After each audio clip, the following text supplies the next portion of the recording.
I've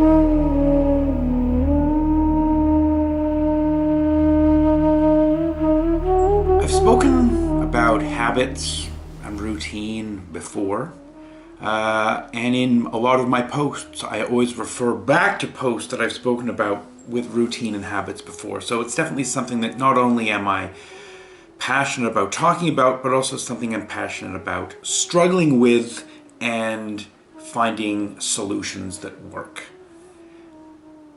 The answers are not easy, and nor are the techniques or the tools.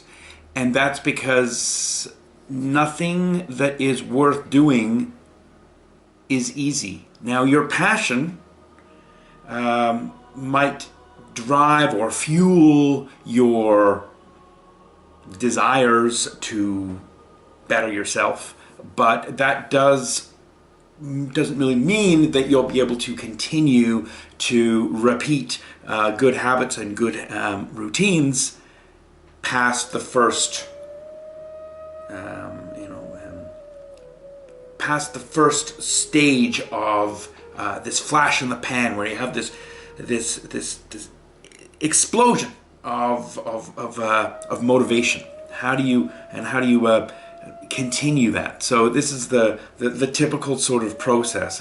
You go out, you eat fast food every day, and because it's easy and because it scratches some sort of dopamine itch somewhere in your head, that it's programmed, it's designed, it's engineered to make you feel good in the short term. But then once you start to digest and feel how guilty you have become for eating this horrible food, you feel gross and ill and disgusting, and that translates into this horrible sense of this bad habit.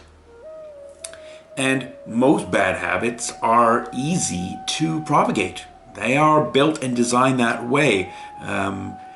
Scientists and food engineers in particular have sort of created these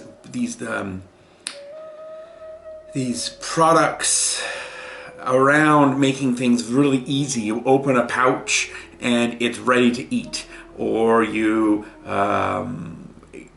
can go to a McDonald's or a Tim Hortons anywhere and get the same thing no matter where you go, so you can become familiar with something, and anything new is unfamiliar, and you are sort of more and more scared to try these things because you prefer to stick with the things you know. We're creatures of habit after all. So in order to exercise, and I use that word on purpose, in order to exercise a positive habit, usually you are eradicating a bad habit to replace it with something good. So that's essentially a two-step process. You're trying to remove something that is bad in your life and replace it with something that's good in your life. First of all, replacing something that's bad takes immense amounts of willpower and effort in the first place, because it's easy. It's easy to continue, it's not easy to remove. So it's easy to continue to propagate these bad habits.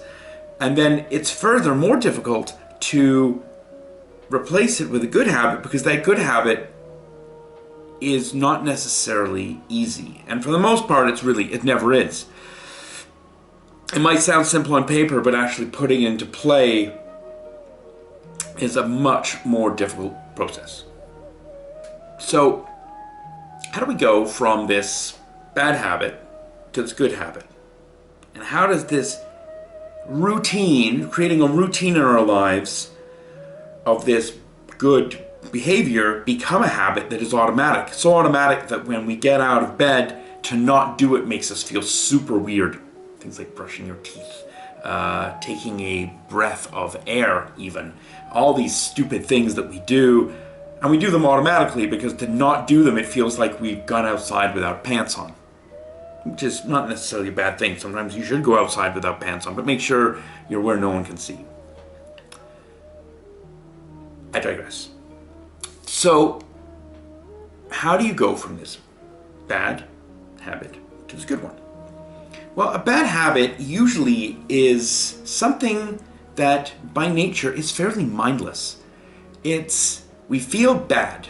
Let's just go into this sort of one of the cycles of the things. We feel some sort of unhappiness, this malady. So in order to address this feeling, we grasp onto something that feels we know is going to make us feel good, even if it's short term. So we grasp onto that bad habit, and then that bad habit leads to some sort of reward of feeling contentment. So a bad habit is usually fairly mindless. It's really easy to pick up bad habits. That's because they're easy. So here's a bad habit we can talk about. Let's say I decide, when I have a meal, I'm going to follow it up or chase it with a bit of chocolate. Chocolate bar of chocolate, a square of dark chocolate, whatever. Something sweet. That in and of itself is a biological it scratches a biological itch for this. Sugar is a very, very addictive substance. And so it's really easy for us to go through with this. We have our meal and then we think, now we're going to have the chocolate.